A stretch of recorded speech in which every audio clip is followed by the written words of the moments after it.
First of all, it's a very deep tactical combat, like it should be in role-playing game.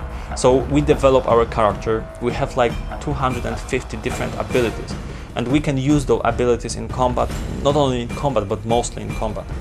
There are lots of spells. We have 5 completely different magical powers. We have 6 completely different fighting styles. We can combine those fighting styles with those spells to produce very effective tactics against monsters and also human opponents. Our game has real-time combat, not turn-based one. We wanted it to be real-time because we want to involve player. We think that this is the only way to do it. Also, it's just far more spectacular. We want to use the whole potential of the character. We want to use the whole potential of Witcher described in books. And also we wanted to make combat very intense, very dynamic, very interesting. Unlike other PC role-playing games in which combat usually is quite static, maybe not boring, but not so intense and emotional. This combat is based on point-and-click system, and you can basically use mouse and it will be enough. You have to react, you have to click on opponents at the right moment, at the end of your animation, to perform next attack in a sequence. With every click you are satisfied that you achieve something because there is another animation, there is another very cool looking strike, because we have like 250 different animations of attack. So you can cut throats, you can cut heads off, stab your opponents on the ground. You can do various brutal finishing moves. Witchers also are trained alchemists. They can gather some monster parts, use those parts to create potions. Also, we have over 50 various potions which are used during combat or before combat. Some of those potions enable us to see in darkness, other potions speed us up.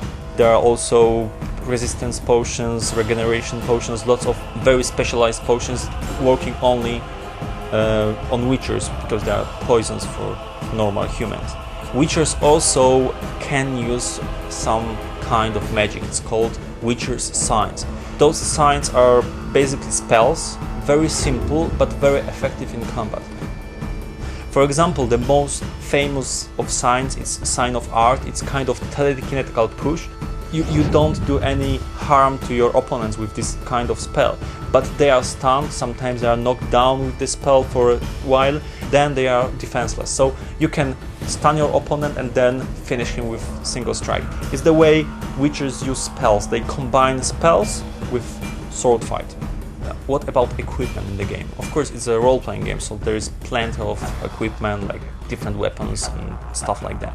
First of all, they're using medallion. It's mark of their trade. This is also magical medallion. It detects monsters, it detects magic, and in the game we will use it like to detect monsters and also to protect from spells. Also very important is a silver sword and steel sword.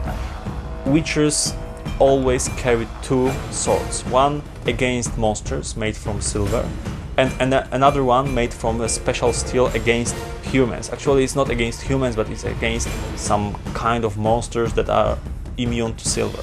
We extensively use motion capture in the game, mostly because we wanted to have a very unique fighting style of Geralt. To create this kind of style is a really complex process because it involves a lot of people. The stunt group, the designing team, and the animation team, and all that guys work together just to create the unique fighting style you can use. So we hired professional stuntmen who trained for a few months to create a mixture of different fighting styles together with some superhuman moves of the Witchers to create a very unusual fighting style of the main hero. It has like 300 different animations, motion capture animations just for Geralt.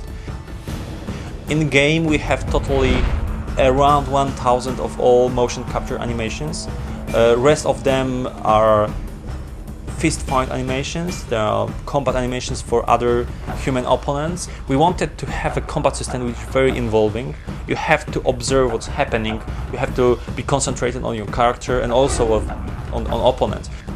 From the very beginning of creation of the combat, there was one limitation. It should be really easy to control, because we wanted to create a game that will be accessible for casual gamers. So you can finish the game with just a mouse. Of course, for more advanced players, they can use keyboard, but for casual gamers or people who don't want to, struggle with interface and controls, they can really enjoy the whole game with just a mouse.